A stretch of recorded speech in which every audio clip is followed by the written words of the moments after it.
আসসালামু আলাইকুম।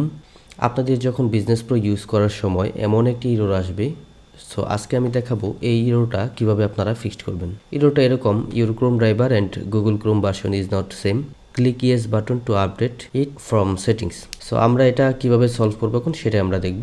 তো এররটা দেখার পর আমরা এররটা ক্লোজ করে দেব। এররটা ক্লোজ করে দেওয়ার পর আমরা সর্বপ্রথমেই চেষ্টা করব আমাদের ক্রোম ব্রাউজারটি আপডেট আছে কিনা। সো আমাদের ক্রোম ব্রাউজারটি আপডেট আছে কিনা দেখার জন্য আমরা আমাদের ক্রোম ব্রাউজারে চলে যাব। ক্রোম ব্রাউজারে যাওয়ার পর 3 ডট মেনুতে ক্লিক করব এবং ক্রোমের সেটিংসে যাব। সেটিংসে যাওয়ার পর আমরা এদিকে সবগুলো মেনু দেখতে পারবো ক্রোমের, এবং আমরা সর্বশেষ মেনু অ্যাবাউট ক্রোমে ক্লিক করব। অ্যাবাউট ক্রোমে ক্লিক করলে আমি দেখতে পাচ্ছি আমার Chrome is up to date, অর্থাৎ আমার ক্রোমটি আপডেট আছে। যদি আপনাদের ক্রোমটি আপডেট না থাকে তবে এই সময়টাতে আপনাদের আপডেট হবে, এবং আপডেট হওয়ার পর রিলঞ্চ বাটন শো হবে, সেখানে আপনারা ক্লিক করলে আবার ক্রোমটি ওপেন হবে।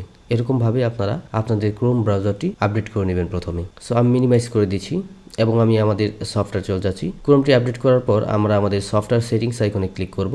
ল্যাঙ্গুয়েজের পাশে এই টুলস বা সেটিংস আইকনে আমরা এখানে ক্লিক করব। ক্লিক করার পর আমরা এখানে চেক ফর ইন্টারনাল আপডেট, প্রথমে এখানে আমরা ক্লিক করব। অবশ্যই আপডেট হওয়ার পর আমরা ওকে করে দেব, এবং নিচে দুইটা অপশন আছে, এখানে হলো আপডেট ক্রোম ড্রাইভার এবং আপডেট এজ ড্রাইভার। সো আমরা আপডেট ক্রোম ড্রাইভারে ক্লিক করব। সো আমাদের আপডেট ক্রোম ড্রাইভারে ক্লিক করলে এই সফটওয়্যারের ক্রোম ড্রাইভারটাও আমাদের আপডেট হয়ে যাবে। কিছুক্ষণ সময় নেবে, আপনারা অপেক্ষা করবেন।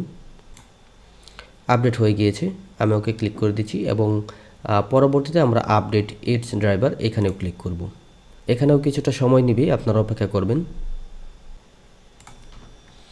সো এটিও আপডেট হয়ে গিয়েছে। আপডেট হওয়ার পর আমরা এখানে don't check number status before sending message, এখানে চেক দিতে পারি, চেক দিয়ে সেভ করে ফেলতে পারি। সো এখন যদি আমরা ট্রাই করি গ্র্যাব নাও,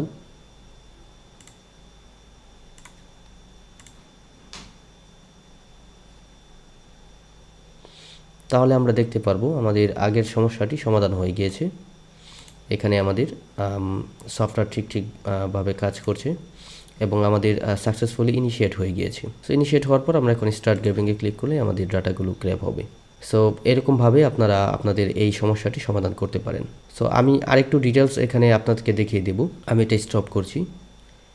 স্টপ করে এই সেটিংসে মূলত কি থাকে, এই সেটিংসে থাকে আপনারা ব্রাউজার হিসেবে কোন ব্রাউজারটি ইউজ করবেন। সো আপনারা যদি ব্রাউজার হিসেবে ক্রোম ব্রাউজার ইউজ করতে চান তাহলে ক্রোম থেকে সিলেক্ট করে দিবেন, এবং আমাদের ডিফল্ট একটি ব্রাউজার আছে সেটার নাম হলো বিল্ট ইন ব্রাউজার, এটা সিলেক্ট করে দিবেন। সো ক্রোম এখানে সিলেক্ট করা থাকলে দেখবেন এখানে আর কোনো অপশন পাবেন না। যদি আপনারা এখান থেকে বিল্ট ইন ব্রাউজার সিলেক্ট করে সেভ করে দিন তাহলে দেখবেন এখানে অ্যাকাউন্টস মেনুগুলো পাবেন, অর্থাৎ আপনি মাল্টিপল অ্যাকাউন্ট দিয়ে মার্কেটিং করার জন্য অবশ্যই বিল্ট ইন ব্রাউজার ব্যবহার করবেন। আর যদি আপনি একটি অ্যাকাউন্ট ব্যবহার করে মার্কেটিং করতে চান সেই ক্ষেত্রে আপনি ক্রোমটা ইউজ করতে পারেন।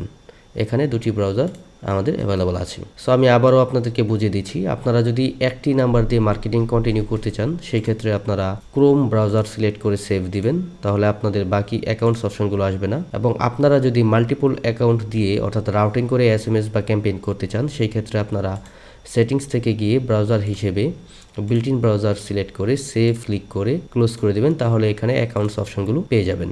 সো আশা করি বুঝতে পেরেছেন। তবুও যদি আপনাদের এই রিলেটেড সমস্যা থাকে তাহলে আপনারা আমাদের সাপোর্ট হোয়াটসঅ্যাপ নাম্বারে যোগাযোগ করবেন। ধন্যবাদ।